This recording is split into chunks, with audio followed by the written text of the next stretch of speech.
السلام عليكم ورحمة الله تعالى وبركاته. اللهم صل وسلم على سيدنا محمد وعلى آل محمد.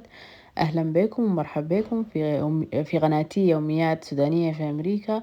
وصباح الخير وين ما كنتم، ومساء الخير أينما كنتم. الليلة الفيديو بتاعي ده كيسة رمضان. زي ما شفتوا بداية الفيديو أنا طلعت مشيت مدينة تانية عشان أقدر أجيب حاجات الحلال أو محلات الحلال. فاول شي بديت اشتريت البلح ده. انا كنت منزله فيديو من محلات البيجيز قبل كم يوم، ودي زينة رمضان بتتعلق في الحيطة. اشتريتها من محلات العرب. وهنا دي دقيق السامولينا اشتريت بالوزن. يعني احسن لي من الكيس، بيكون كتير يعني بيعمل لي كمية كبيرة. هنا دي قشطة، اشتريت لي قشطة، اشتريت علبتين، واصلا انا عندي في البيت يعني زيادة عليها. وهنا دي حلو كريمة ولا دي قال عاوزة فهو شعلة. هنا الكستر اصلا عندي تاني علبة. ودي فانيليا باودر. وهنا دي الزبادي، اشتريت الزبادي، النوع من الزبادي ده حلو شديد. وهنا اشتريت السامبوكسة دي محشية جاهزة، قلت اجربها ان شاء الله تعجبني يعني. وبرضو اشتريت هنا ده الجلاش، عجينة الجلاش او رقاق الجلاش، جبت منهم صندوقين. برضو النوع ده حلو شديد، انا بستخدمه طوالي. اشتريت برضو عجينة الكنافة او الكنافة. برضو اشتريت النوع ده، هي من نفس الشركة بتاعت الجلاش ذاتها. النوع بتاعها حلو شديد. برضو اشتريت العجينة حقت السامبوكس بتاعت سويتيس، برضو حلوة شديد. هنا اشتريت الزبدة، دي مكعبات الزبدة دي انا حسيحها هعملها سمنة ان شاء الله. حنزل لكم الطريقة بتاعت الزبدة انها تتعمل سمنة كيف. دي برضو اشتريت المكعبات دي منهم.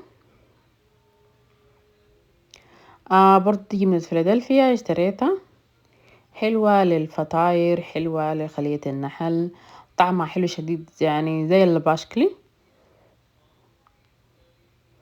برضو جيت اشتريت لي هنا كبكبيه او حمص، احنا بنقول عليه في السودان كبكبيه، وفي اللغة العامية الناس بتعرفوا انه هو الحمص يعني، او في الكلام العامي. هنا دي اشتريت لي كزبرة مطحونة باودر. وهنا اشتريت لي فول او الفول المدمس، انا اصلا عندي كيس وزدت عليه كيس تاني. هنا ده الهول او المدق بتاع الثوم او البهارات الخفيفة. هنا اشتريت لي لحمة مفرومة ولحمة صافية، ده اقدر اعمل بيها الطبايخ، الفطاير، الطواجن، كل الحاجات دي. هنا اشتريت لي علبة لبن، اهم حاجة اللبن البودرة في استخدامات رمضان، للكنافة سوري للبسبوسة، للكيك، للحكريمة، للكاستر، كل الحاجات دي. هنا اشتريت عصير لأولادي، دي الحاجات اللي بنستخدمها يعني في الأيام العادية. هنا دي سكسوكانية، هي عاملة زي المكرونة لكن بتتأكل بالسكر يعني. هنا ده هوت دوج. هنا اشتريت معمول، أولادي بيحبوا المعمول، النوع ده بالذات بيحبوه شديد يعني. برضو تاني اشتريت جبنة موزاريلا اللي هي مبشورة جاهزة، واشتريت معاه زيتون لو حابة اعمل فطاير، لو حابة اعمل بيتزا، ميني بيتزا. هنا ده الزيتون خالي البذرة بتاعته.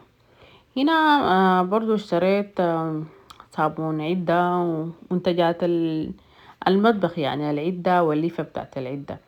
هنا برضو جبت لي حاجات تانية هو الفويل الألمنيوم، واشتريت لي برضو التغليف الشفاف او كيس التغليف النايلون الشفاف برضو.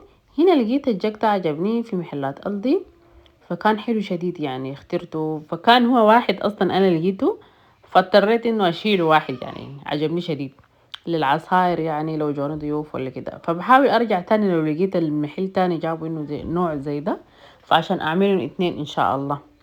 وان شاء الله الفيديو يعجبكم، وربنا يلمنا برمضان تامين سالمين يا رب.